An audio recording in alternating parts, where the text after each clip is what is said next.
2, and 3. And it should, já deverá, então, estar no YouTube do LaCicor. Eu vou copiar o link do YouTube do LaCicor aqui e passar para todos. And 3. Já está. Eu vou copiar, então, o link aqui no chat. E aí a Carla pode, então, começar a sessão.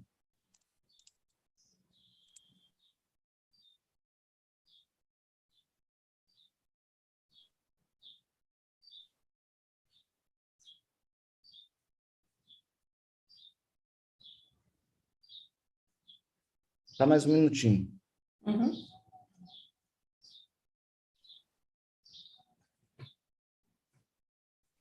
Ok. Carla, você está com a palavra. Eu vou fechar meu vídeo e meu áudio. Uhum. Bom dia a todos e a todas, né? É um prazer ter todos aí nessa segunda sessão do Congresso da Antecipa. E eu vou passar para inglês, né? Que nós temos 3 convidados, o Dr. José Mirão, a doutora Elise Canosa e o Dr. Wim Fremont. O Dr. José Mirão, fique à escolha de falar português ou inglês à vontade. And Dr. Elise Canosa and Wim Fremont will talk in English. I will introduce each one separately. And the idea is that we share experiences in how we can create and manage and what is going on in cultural heritage labs, which are multi-user facilities and so on. So I will introduce Dr. José Mirão first.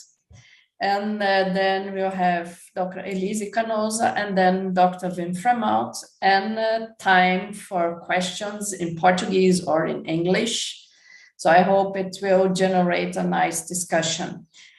Dr. José Mirão is a geologist from Portugal, and he is a member of the Department of Geoscience and the Center of Geophysics of the University of Évora, and actually a vice-director of the Hercules Lab, where he will talk a little bit more about to us, which is one of the large Portuguese labs in cultural heritage in Portugal. And there are many scientific contributions and analytical methodologies in geology and cultural heritage objects. So, Professor José Mirão, the floor is yours. We have about 15 to 20 minutes, and you are muted. Okay. Your microphone? Yeah, okay. It's now. Thank you. Just yes, perfect. Okay, so I think this is better in English. So let's talk in English. So I'm from Hercules Laboratory, and actually, well, we are mainly a laboratory that is focused in material study and in the valorization of cultural heritage. This is our main focus, but we can do another things that I will show you after. So I put the things like what is the team, what is the problems, about the equipment, and something about the stakeholders and the partners, and trying to show how can we work or how can we deal with the different problems. So actually, most of us are coming from physical and from life sciences. We don't have too much people from art story or from archaeology. We are coming from chemistry, from geology, from biochemistry, from these different areas. And today we are 38 researchers with PhD and well, several students and a lot of other things. But this is the main. So I don't know how is the things going in Brazil and Belgium and well, but for us now the huge problem is that from these 38 researchers, only 12 ever tenure. So the other one, we need to get always a contract. A contract normally is 3 to 6 years, And of course, this is always a main task of the people, of the researchers, that is getting money to buy new equipment, to maintain the equipment, but also to contract people. Because sometimes it's quite difficult to maintain the people and very well trained scientists and technicians working. So this is a major concern in concerns about the team. So in Portugal, we have well, three main ways of getting money. One is FCT, that gets money for almost pure science, like geology, like chemistry, like physics, and sometimes we have some projects from there. There are ANI, that is focused in science for business, and of course there are European programs. And in Portugal, I'm talking about the Portuguese case. Well, sometimes, or most of the times, the companies that are concerning about cultural heritage are quite small. So it's very difficult to maintain a project with these small companies. So sometimes we get also projects from related materials, like building materials and a lot of stone, pigments and painting. Mining, that actually is important for us because we have a lot of studies in metal archaeology. So we use the data that we get from the mining and from projects with mining companies to work in there, and biotechnology. So actually, we are always trying to get funding, and getting funding mainly to maintain the team and also to maintain the equipment. And today we have, we have a lot of microscopes that I think that you can see here. We have laser ablation, I don't know, we have microdiffraction. And well, as you know, there are always problems with the instruments. So we need a lot of funding, and we are always trying to get funding. We have also some equipment that can go to the museums or to this archaeological sites. And because we depend a lot from the data that we can provide, analytical data that we can provide, we are always trying to updating the lab. So in the last years, for instance, we get more instrumentation in the physical and mechanical characterization of building materials, and in age tests and cameras. We get a new 3D digital microscope, new high resolution electron microscope, and actually today we are doing this scanning, X-ray scanning, to get information about the composition of these pigments in this paint. So about the research lines and about what is the stakeholders and what is the partners are, well, it's easy to talk about the partners and about the stakeholders if you talk about the research lines. And today, and for now, we have 4 different lines of research. I'm sorry. The first one is about archaeological material. And of course, our main partners are archaeologists. And well, the stakeholders in the end will be small companies of archaeology. There are several in Portugal, and sometimes public institutions. And to show you what we can do, or what we did in the past, this is work that we did with the government of Angola. And in this one, we study ceramics from Kingdom of Congo Kingdom, and mainly from a town that is Mabanza, Congo. This town was submitted as cultural heritage site from UNESCO, and actually they get the position. And well, what we are trying to study this kind of ceramics that you can see here from several ages and everything.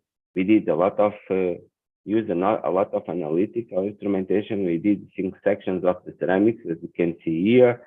But in this point, and to tell you, or to show what we can do in these cases, well, what we show is that the Kingdom of Congo, well, actually it was a centralized unit. So this means that for ceramics, that they are producing ceramics, for instance, here, and they are selling there. So there are hoods of commerce, hoods for moving people, and of course objects. Okay, and yes, this, it seems that was important in the application. Another thing, or another area, is of course art. And in art, we study and we work a lot with art historians and a lot with museums as stakeholders. So we can do different image with different wavelengths, that I think that you know. Or for instance, we can do with this instrument, we can do a compositional mapping, and sometimes we get information. For instance, the people was discussing why this is black, and actually this is not black in the beginning. This was, of course, it was silver, so this black is coming after with the degradation of the metal. Or we do a lot for the museums, cross sections of painting in order to understand how the different chromatic effects were getting by the artist. For cooperation with society, I think that the most important line will be Science for Heritage Conservation. And here our partners are conservators. And here we have also small companies that do conservation work. And of course, we can also work with public institutions. So we can do, and we do a lot of work in the biodegradation, doing identification of microorganisms colonization, like you can see here. Or we can do sometimes with partners that they are not Portuguese, like this in Munch Museu in Oslo, where we are trying to identify the salt in these huge paintings from Munch. And in this case, we studied by different instrumentation, some of them in situ, like this compositional mapping, but someone we took samples and with identification, for instance, with microdiffraction, trying to identify the different salts. Important also will be the building heritage, like this one in Alcobaça, a UNESCO site from in Portugal. Well, where you can see there are a problem with the stone. This is a limestone, but this is a low quality limestone. And well, it was quite easy because it was easy to identify the salts that have the effect of breaking the stone, as you can see, and well, and actually are destroying the monument.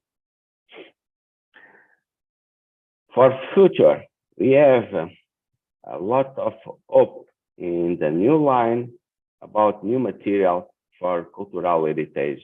And here the partners actually is the industry, and the stakeholders, well, is also industry. So we are trying to produce new material. Of course, we will never can produce that to distribute it by several for different people, but we can help the companies to produce that.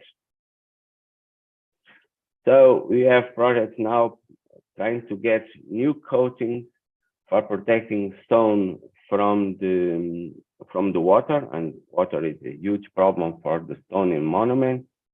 Or we are producing new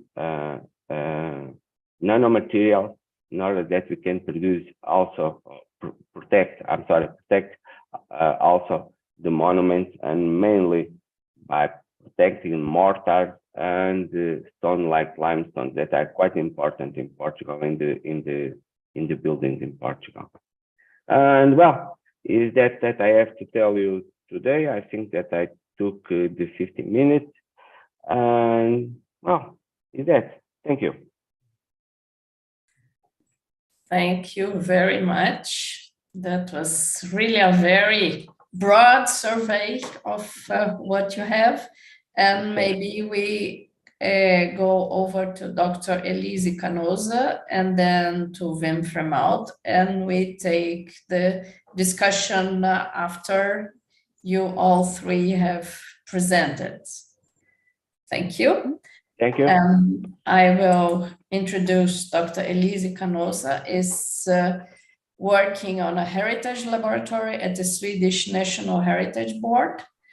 And she has works on material science with emphasis in cultural heritage and photographic materials, corrosion, and air quality in materials. And she received her PhD at the University of Arizona in the United States on science and engineering of materials. And in the last 5 years has moved to Sweden to work with cultural heritage objects. So, Elise, thank you. And the floor is yours. Yes, sharing screen. And okay. Perfect. Thanks. So yes, as Carla mentioned, I'm at the Swedish National Heritage Board, or Riksantikvarieämbetet, and my background is in materials science, but I've been working with cultural heritage and conservation science for about 15 years now. And I'm fairly new at the Swedish National Heritage Board. I only started working there permanently this February of this year. But I will try my best to give like an overview of how our institution works and how our laboratory works and how we have been working towards developing networks nationally within Sweden and internationally.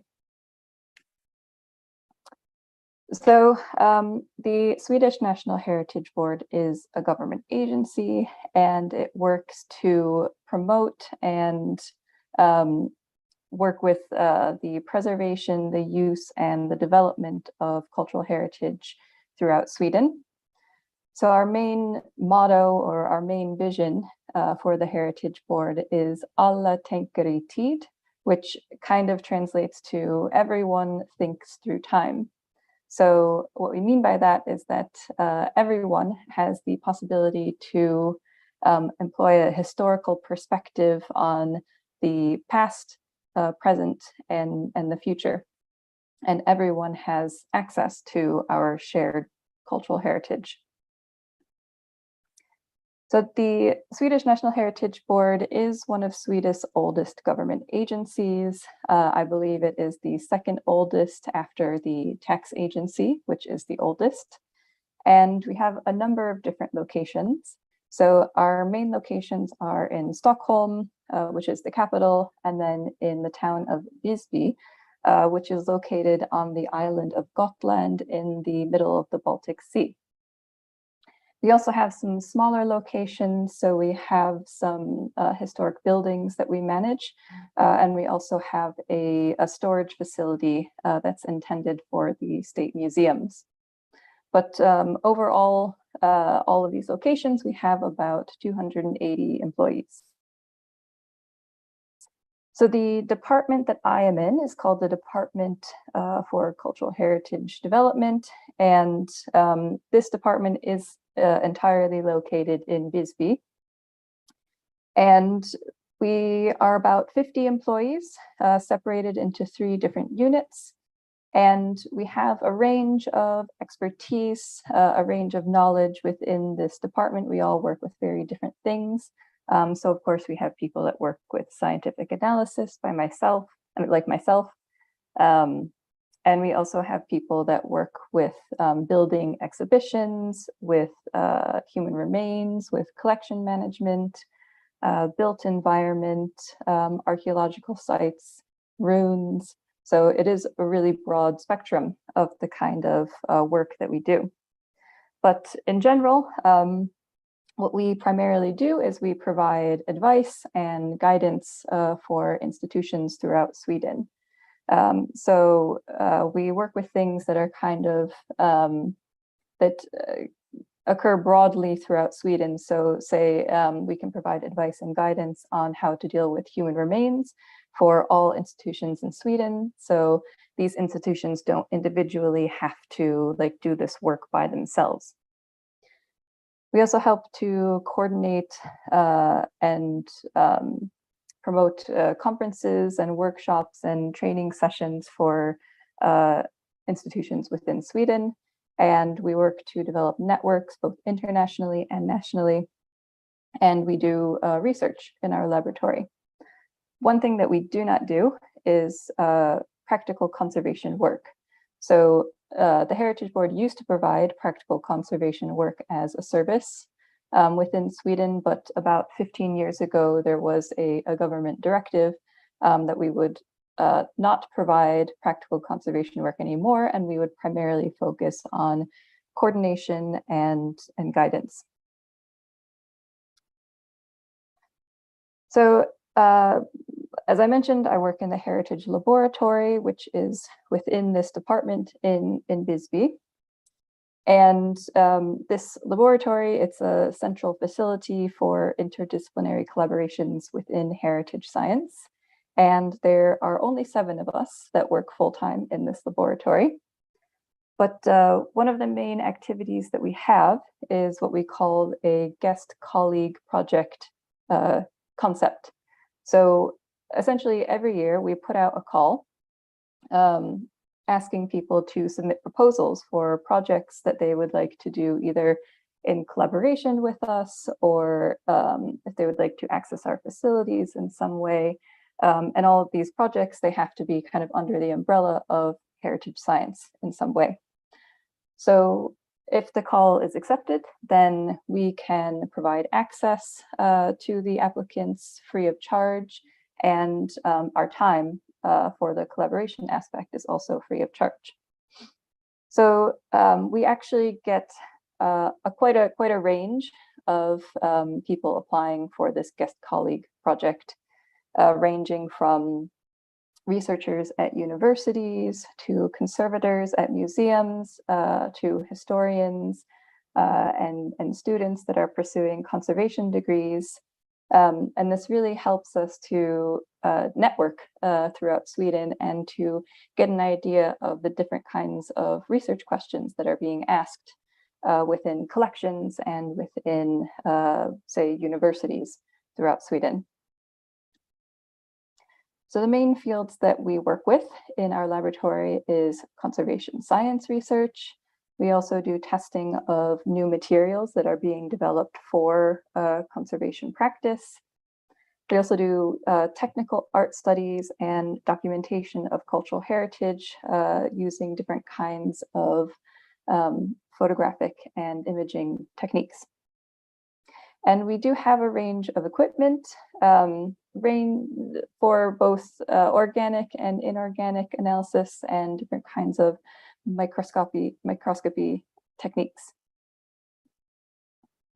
So one thing that we do try to focus on is trying to make our instruments portable in some way. So if we decide to invest in new instrumentation, we assess whether this instrumentation can be made portable some way, and if it's even a good idea to have it portable in some way. And we do this because through the guest colleague applications, we do get a lot of people who work with cultural heritage that is difficult or impossible to sample. So we have a lot of people that ask us to come work on a specific site. So we have some examples here on the bottom left. We have our X-radiography equipment working on site. In the bottom middle, we have our X-ray fluorescence spectrometer that is located or placed on some scaffolding so we can do some pigment analysis of church walls. And on the right, I believe is our microfading instrumentation. So we are looking at pigments that have been, or paints that have been painted on aircraft heritage. So another main activity that we have is developing a network for heritage science within Sweden. And there are, again, a range of people that are involved in this network. So ranging from other government institutions to universities, large-scale synchrotron facilities. We also have restoration companies and archaeological science researchers. So again, it is quite a big umbrella that's under this Heritage Science network. So the name of the network is Heritage Science Sverige, or Heritage Science Sweden, and we do have a website that's in English if you would like to check out this website. So one of the things that we are doing within this network is we are hosting yearly forums specifically for this network. And we host these forums to provide presentations about the kind of work, like the research that people have been working on, and to have small discussions on how we want to move the network forward. So one reason behind having this network is so that we can apply for we can jointly apply for funding calls. We can work more collaboratively with each other, so we're not just working separately, so that we all know about each other's research, and so that we can try to provide access to facilities and to instrumentation, which is really actually beneficial for our laboratory, because in some ways we are fairly limited in the analysis that we can do. So it's really great if we have collaborations for projects that might need certain types of instrumentation that we don't have in our laboratory. So we started the network in 2017, and we had our first forum meeting in 2017. And in this forum meeting, we asked the question, is there a need for a heritage science network and within Sweden? And the result was yes, there is a need, there is an interest for this kind of network within Sweden. And we also determined that the Swedish National Heritage Board would be the official coordinator for this network. So every year, the Swedish National Heritage Board has been arranging these forums, and sorry about that. And most of the time, these forums are in Swedish, and they are primarily closed to people just in Sweden. However, in 2021, we decided to make it a bit more open. So we decided to have all of the presentations and discussions in English, and we decided to have the forum online because of the pandemic, but also so that we could invite people from all over the world to join. So we made the link free for anyone in the world, and we did actually get a number of people in different countries who participated in the discussions and who watched the presentations. So that was really valuable for us. However, this year we decided to make it a bit more closed again, and we only had the forum for people within Sweden, and that was because we really wanted to focus on talking about how we wanted to practically move the network forward. So we do have reports for all of these forums, and they are available for free online. I believe that they are written in Swedish, but I'm actually not 100% sure. But yeah, if you are ever interested in learning more about the forums, these are available on the Swedish National Heritage Board website. You can just search for Heritage Science Sweden Forum. So as a network, one of the things that we are working towards is we are trying to become officially recognized as an infrastructure within Sweden through the Swedish Research Council. So I believe every other year, the Swedish Research Council has this open call for people to apply to be considered an official research infrastructure.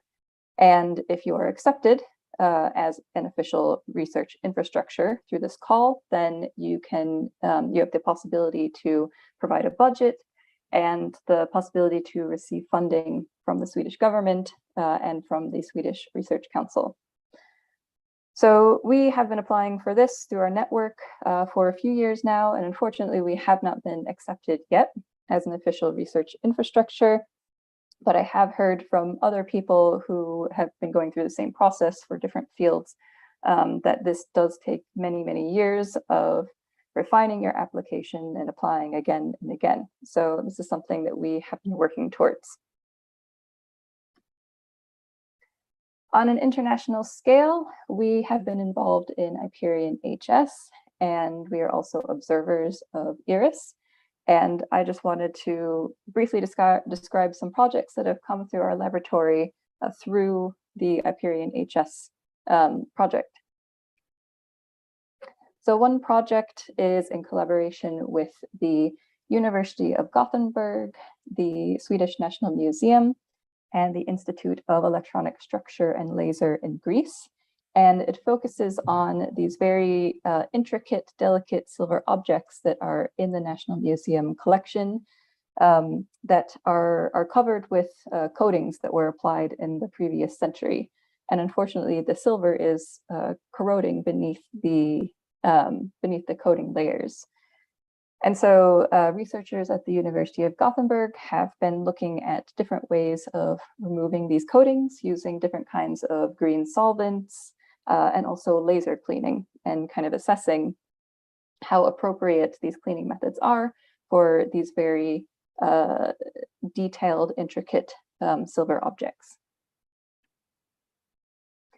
Another project is through a PhD student in the United Kingdom who is focusing on the study of quipus, which are Peruvian ways of like bookkeeping or writing systems or counting systems.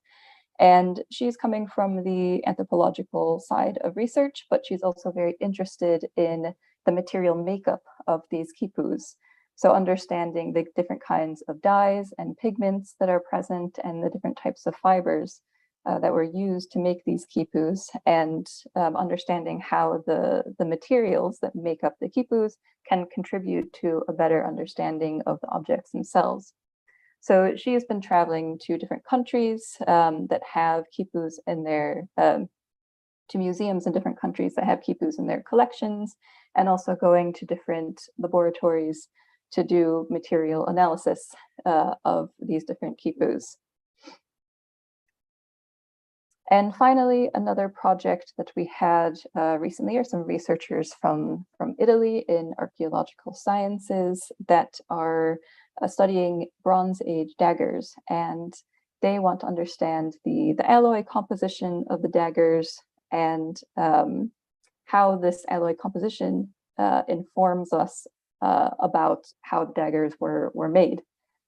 So this is a picture of them in our laboratory working on the scanning electron microscope and looking at the microstructure of some samples from daggers that they have taken, and also samples that they have created themselves to kind of replicate the dagger manufacture process. And yeah, that's all for me. I hope this gave you a bit of perspective on how we work and how we are trying to create these national and international networks within Sweden and abroad. Okay. Thank you very much, Elise. That was very interesting, very nice. Mm-hmm. And now I will introduce Dr. Wim Fremaut, who has a master's in chemistry from the Ghent University. And since 2003, he's a scientist at the Royal Institute for Cultural Heritage in Brussels.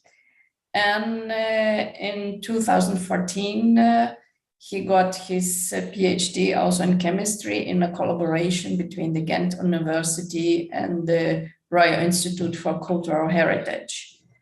And he has a very difficult theme, which was the identification of proteins in objects of art. So that's quite complicated, at least for me. And he has been involved in several projects, European projects like Hyperion CH, Hyperion HS, and now ARIS IP, and is the actual national coordinator of the project in Belgium. And he has been involved and actually is coordinating the HESIDE projects, which develops a database on cultural heritage, and I hope you will tell us a little bit more about that. So please, Wim, thank you. Yep.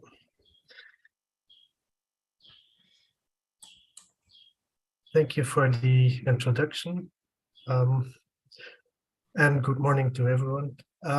So I'm Wim Vreemhout. I'm working at the Royal Institute for Cultural Heritage, and you will hear me say a lot Kikirpa. That's the same, but the abbreviation of the Dutch and the French names of the institute. And let me start with a little bit of history.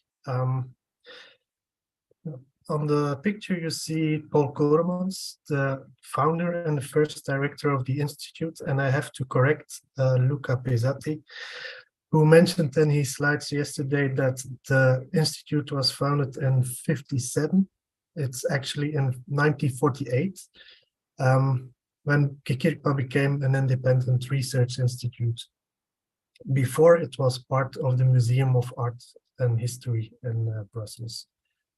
So in 1948, the Institute was founded under another name, ACL, and in 1957 it was renamed into the Royal Institute for Cultural Heritage. By royal decree, the mission of the Institute was defined as scientific research and conservation of the Belgian national heritage. And Paul Koremans at that time had a very revolutionary idea to put art historians, conservators, restorers, photographers, and exact scientists all in one building, working on that mission. And that's interdisciplinary approach is one of the pillars of our way of working. To achieve this, Paul Koremans divided the Institute in 3 departments that still exist today, and that are the documentation department, that does mainly involve art historical research, the photo library, the archives, and also the scientific imaging. Then you have the conservation restoration department with 9 units, of which 7 are restoration workshops on different topics, on paintings, on polychrome objects, on glass, metal, and so on, textiles. And 2 units are devoted to preventive conservation and sustainability. And the 3rd department is the laboratories department, where I work. This is again divided in 7 laboratories working on different objects, and 2 additional laboratories focused on dating techniques, dendrochronology and carbon dating.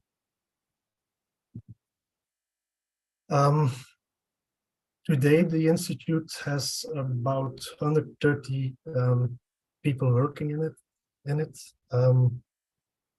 Almost half of it are researchers, and almost 40% of these are fixed positions. The rest are paid by contracts and projects and so on.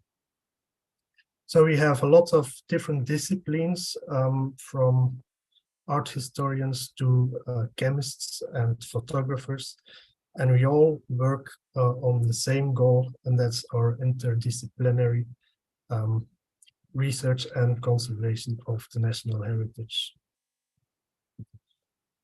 To show how this works, I have chosen a case study, quite important case study. It's the Ghent altarpiece by Jan and Hubert van Eyck. And this is being restored by Kikirpa at the moment. We have 2 phases that are completed, and the 3rd and final phase is now being prepared. The conservation and restoration itself is done by our people or conservers and restorers at the painting studio. But in the past, the artwork has been studied quite often in the institute, and there are lots of archives available. So people from the archives are studying those existing archives. We also have a lot of samples from the 50s and later that can be reused for new analysis. The Study Center of the Flemish Primitives is an in-house unit that has a very good reputation on art historical research on the Flemish primitives, on early Netherlandish painting, and is in this project being assisted by art historians from Ghent University. Our scientific imaging unit makes photographs of the panels before, during, and after the restoration. And not only photographs under white light, also raking light, UV light, infrared light, X-rays, and infrared reflectography.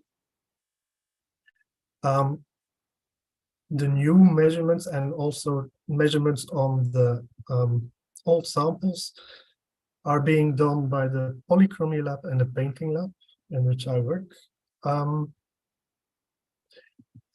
additional imaging and analysis techniques are being supplied by the University of Antwerp, mainly macro XRD and macro infrared spectroscopy for Antwerp, and the National Gallery of Art supplied us with hyperspectral imaging. Our dendrochronology lab dated the panels, and our IT service, together with the Free University of Brussels, processed all the images and the data into one website, closer to vaneyck.kikirpa.be, which you can, of course, visit and see the works in very large detail and explain a bit on the art historical and the analysis bit of the work. This is all to show you, oh yeah, and I probably forgot lots of people either giving advice or working on the Ghent altarpiece itself. This is all to show you that that interdisciplinary approach, not only internally, but also with external partners in Belgium and abroad. And that cooperation is an absolute requirement for our work. And that's why we also participate in lots of EU projects. We have been a partner and from the start, from a whole series of consecutive projects, starting from Labstech, which was very small, up to the ongoing Hyperion HS project. Luca told about this before, so I won't go into detail. But one of the problems with these kinds of projects is that it's a project and it has an end date. And often there's a gap in between the projects, which makes it difficult to have continuity in our research and in our access provision to external users. That's why we are striving towards a permanent research infrastructure. We have been also involved in areas, the preparatory phase and the implementation phase projects, which will hopefully lead to the establishment of the ARIS infrastructure in next year. The main activities, there are more activities than listed here, but the main activities are transnational access. Again, Luca has explained this yesterday. I won't go into detail, but KIKIRPA has been an ArchLab provider since I think, IPNCH, and is also quite heavily involved in the development of DigiLab. But probably the most important reasons for us to be in these kind of projects is the joint research and the networking activities. Joint research can be, for example, development or optimization of comparison of methods and protocols in heritage science. Network is also extremely important for us to have projects that we can have together with other partners to be in the group and to talk, for example, in an Iberian HS on interoperability of data. This is a map of the ArchLab providers. So ArchLab provides access to archives in a broad sense of the word. That can be paper or digital archives, but also mean sample archives or expertise. So we have, I think, 14 providers in the green countries. And to give you one example of a very interesting and recent project that we had, that's a project Imago. So an external user, an external researcher can apply for a project. And in this case, Imago was a project to retrace the roots of technical art history. And he got access to 4 providers. He spent 2 days at Kikipa, searching in the archives of Paul Koremans. From the archives date from before the Institute in the 1920s to 1930s, when he was working at the Royal Museums of Art and History. But those archives are stored in Kikipa. He spent also 4 days at C2RMF in Paris, consulted there also archives of the research laboratory preceding the Institute, and also consulted X-rays images. He also spent 2 days at IPCE, where he's accessed X-rays from a painting from the 60s and the 70s, and visited 3 days the National Gallery in London, where he again studied X-rays made by Alan Burrows of the Folk Art Museum in the 1920s, when he was traveling through Europe making X-rays images for in lots of museums. He also consulted conservation and scientific dossiers on some painters, and studied the history of the use of scientific methods at the National Gallery. Just to show you what that ArchLab gives researchers, whether they are located in Europe or abroad. I think even Brazilians can ask access. This gives them a unique opportunity to consult different archives that are normally not that easy to consult. We also have a small Belgian node in ERIS, eris.be. So ERIS is a consortium infrastructure. And for Belgium, the Belgian node has 3 partners: the Royal Institute for Cultural Heritage, us, the Royal Museums of Art and History, and the Royal Library of Belgium.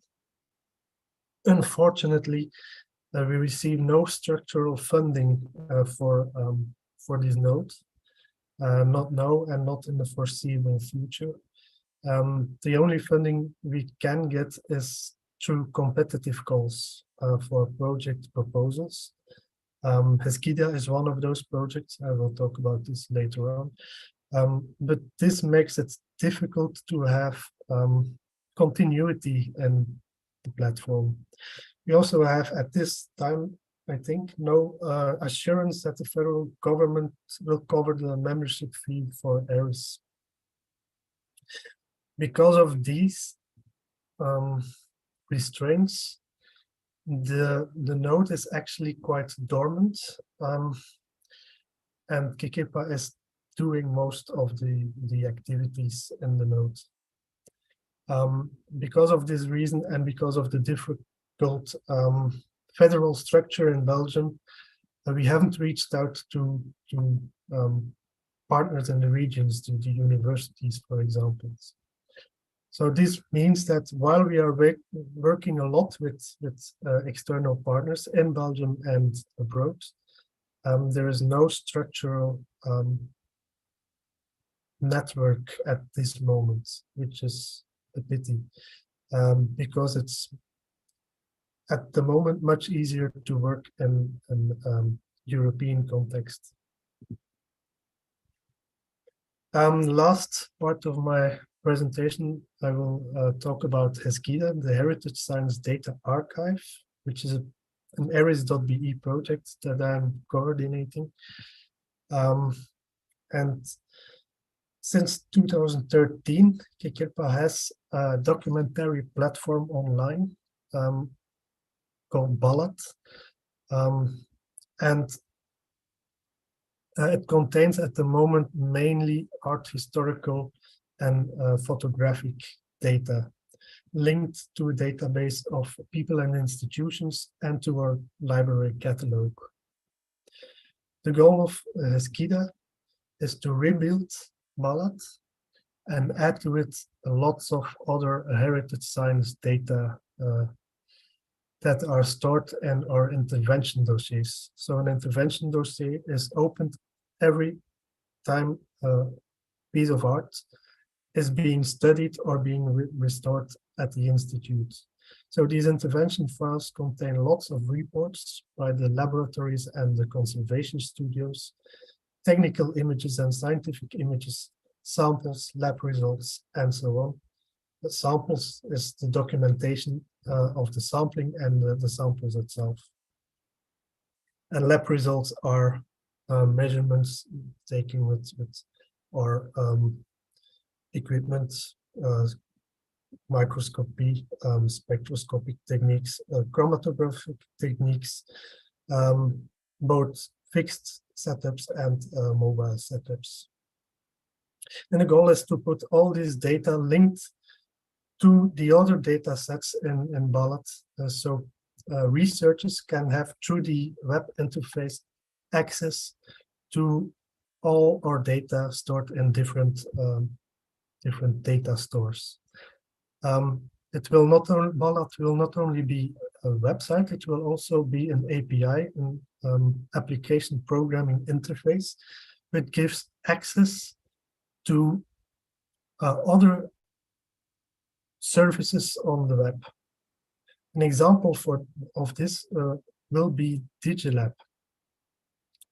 Digilab will provide, hopefully, different tools and resources that will be able to access Ballad and get data from Ballad and present this to researchers in Europe and worldwide.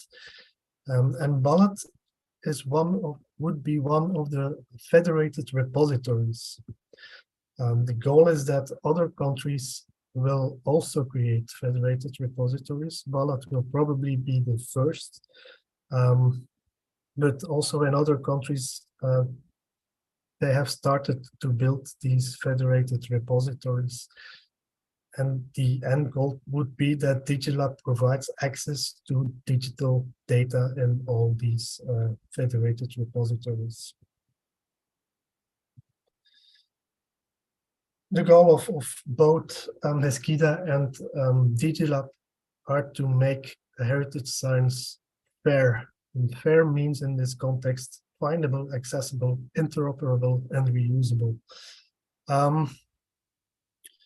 Making findable and accessible data is not that difficult, and this is something Heskida can do by its own. Making data interoperable and reusable is something we have to do as a whole community. And this is why projects like or research infrastructures like Eris and projects like Hyperion HS and also the Resinfra pilots on SAM interoperability are so important for us. These are places where we can discuss the formats and the metadata structure that we need to make our data interoperable and reusable.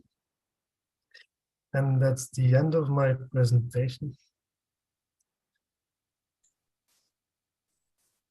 Thank you very much, Wim. That was great.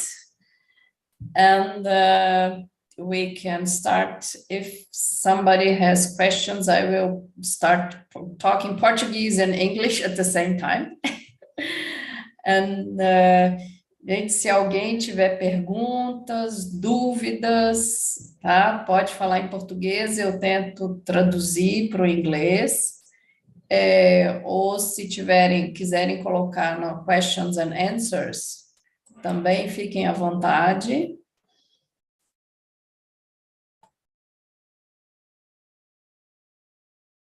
So maybe while people start organizing their ideas, I can start with some questions that, as Luis said, that each country has his own characteristics of accessing the problems in cultural heritage. And one of the very, very important things that has been talked a bit since yesterday is how to, are we able to share experience, share people? So I would like to ask, maybe starting with José Mirão, that how can people access the Evora Lab, both in a way that we can try to do a collaboration, but also especially I think it's very important for students to be able to access each other labs, and how could they do that? So I will like to hear the answer for each one of you, starting with José Mirão, please. Okay, thank you. Well, for us, we are something different because we are not like a national laboratory. We are actually a research lab fully.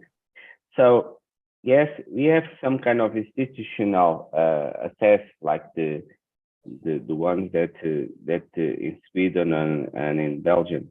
But I think that the most important is what we call scientific collaboration. And scientific collaboration is to have a problem, to get someone in the lab that is working in that kind of problems that can deal with that, and well, do a proposal, and we have access to the instrumentation. Each of the members of the ERCOS lab have access to all the instruments, all the equipment, so we can do it. And of course, it's not to pay, but how you get with something from the work is by doing publication, because we are a lot of focus in the publication, because this is the evaluation that we have, and it's like that. So I think that the most important thing is scientific collaboration. Of course, for students and everything, yes, we have another kind of, well, what can I call it, institutional. So we have common PhDs with several universities. We have masters with Sapienza and Salonika in Italy and in Greece. Yes, we have this kind of things, but I think the more important is always scientific collaboration between the researchers, and because everyone have access to everything in the lab is quite easy.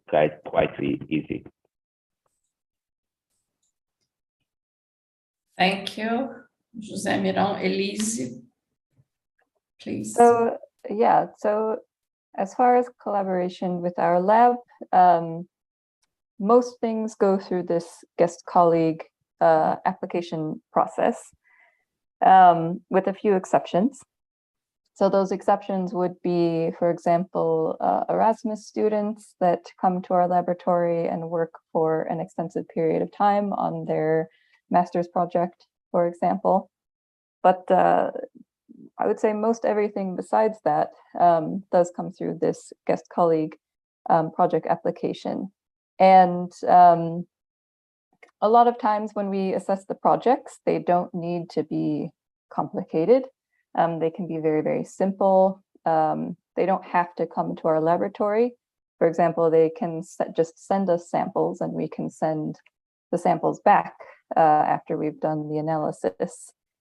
I think the kinds of things that we look for when it comes to project applications is if it's feasible within our laboratory, and we really want the projects to have a broader context that can be applied not just to this specific museum, not just to this specific object, but has can be useful for other people in different institutions. So we also require that the people who make these applications have some sort of plan for dissemination, either through a conference or a paper or through some kind of workshop or something like that, so that we can make sure that the knowledge that comes out of these projects is distributed and is useful for the wider community. And so far, I think that it has been working really well. It does allow for a range of people to work with us. So people working in really small institutions, and also people working in larger state-funded institutions. I think the biggest challenge for the applicants is the time. It's hard for them to allot the time to work on these kind of individual research projects. So I think that's the biggest challenge for these institutions. Regarding students, we have been really trying to get more students interested in working with us. So for the past 2 years, we've been having conservation students at the master's level from the University of Gothenburg come to our laboratory for a week, and they bring objects that they are interested in studying, and we teach them about the different instruments we have. We teach them about sampling so that they have like a hands-on experience with all of our instruments.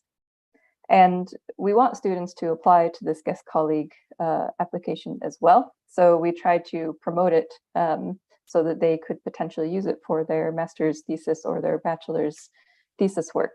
And we have had a couple of students, conservation students, come to our laboratory through this guest colleague project for their thesis work. We've also been working to provide lectures for some of the conservation programs, so that the students can learn a little bit more about conservation science and what it means, and how they can access it within Sweden. Thank you, Elise. And Wim? Yes, we are a research institute, and about 50% of our time we can devote to research. The other 50% is to be spent on services that we offer. So the services, people, mostly Belgian musea and even private owners, can request work to be restored or analyzed by our services. That's a paid for service because of the high costs of our instruments and of the work. Besides this, the research part, we are free to take on any project that is interesting for our work. And this can be free. This can be also from a restorer, for restoring a painting, but could also be a researcher with an interesting question, and we cooperate on this. And that results then in publications. For students, we are always open for internships. We have dozens of internships every year in the institute in all different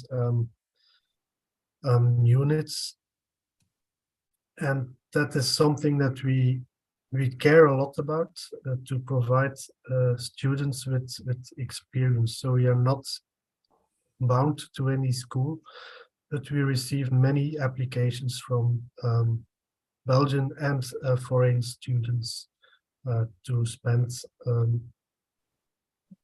a few months to a year with us. We prefer longer periods because we have a lot to explain, and to teach a student to learn a technique or multiple techniques takes a lot of time, and to do it properly. And also, we like them to have their own project, to bring their own project with them, which could be interesting for us as well. Something we would like to stimulate more, we do it sometimes, but not enough in my opinion, is exchanging people. So sending one of our colleagues to a lab abroad, or having a visitor with us working on his or her objects, or on our, maybe two, which gives a lot of, which shares a lot of experience, and I think we don't do that enough. It's a win-win situation for both institutes. Thank you, Wim. I don't see any questions in chat. Maybe Luis, you have a question or a comment? Yes, I do. I think it's, first of all, congratulations to all of the participants and to Carla for moderating. I'd just like to add a few important information, because, for example, if you think about IRPA, Wim Fremaut is here with us in presence, and we shouldn't forget that in 1964, Paul Koremans, on a UNESCO mission, he wrote a report to Brazil suggesting that the Brazilian Institute of Cultural Heritage should have a conservation physicist actually working on a spectrometer to work together with the conservator. So far, this has not happened this way, he suggested, but at least we have now laboratories scattered around the country where we can find applications such as the one he has been suggesting. So we have a long way to go again, but this should be reiterated here. Then in the 80s, Madame Lilian Maskelyne-Kleiner, who was director of IRPA, she came here more than once.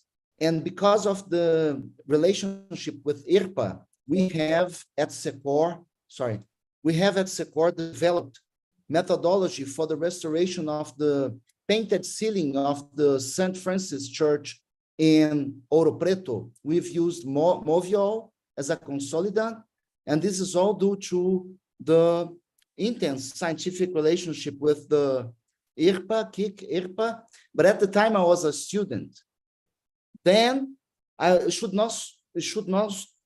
not be forgotten that in the year 70s, Jair Inácio, who was a conservator without official training, but he worked in Ouro Preto for many years. He used to speak 7 languages. He was a mulatto. So the society didn't really have such a good, socially speaking, a good reception of him. But I would like to reiterate the importance of Jair Inácio, because he was trained at IRPA, and he brought with him the knowledge how to do pigment analysis using microchemistry. And then I should not just leave to say that myself and Claudina Moresi and several other Brazilians did internships at the IRPA from the 80s. And so if the basis of my work and my knowledge in the field of conservation and science is based on Leopold Coquart teaching me and other colleagues I've mentioned, I'm not going to mention all of their names here, other people in IRPA.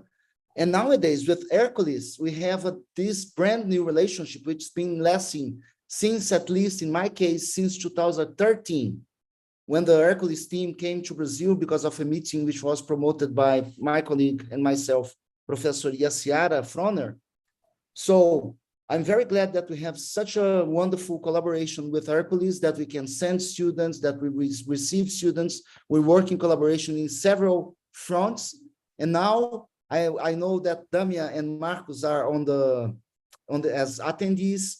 We already spoke with Mirão, so there is the possibility of even both of them going to Hercules for a period. And with Elise, I have nothing to say from the background, from the past, but I'm looking very positively for possible collaborations, because I know that as a national institute, we also work here with the National Institute for Cultural Heritage. And I know that in other fields, Brazil has several relationships with Sweden.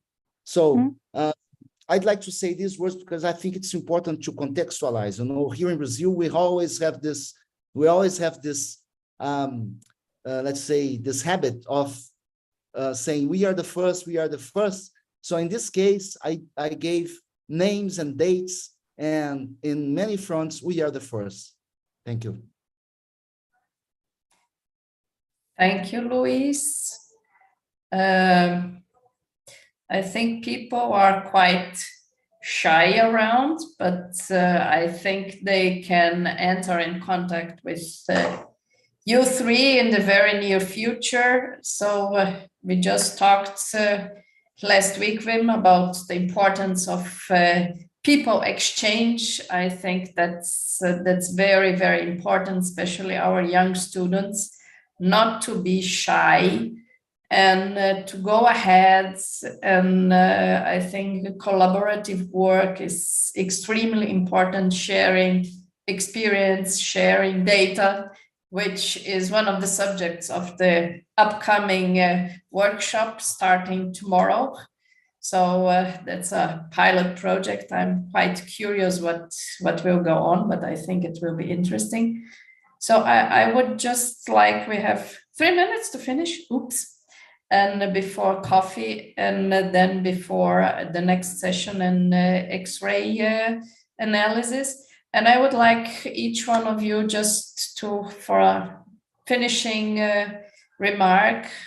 So we start with José Mirão again, please.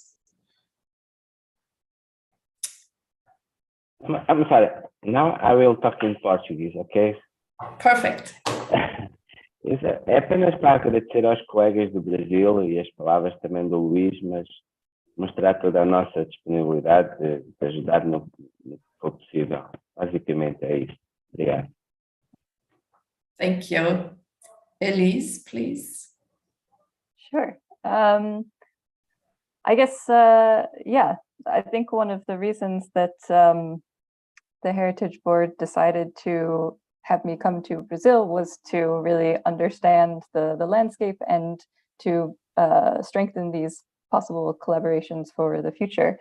And I did want to mention that this guest colleague project application that we have is not necessarily just for Sweden. So like the Hyperion projects that we had, those had researchers from different parts of Europe, and they also applied through the guest colleagues. So it is open to international collaboration, and we're really interested in having more students come to our labs with projects and internships. So that's something that we are working towards. So I think we're really excited about future collaborations.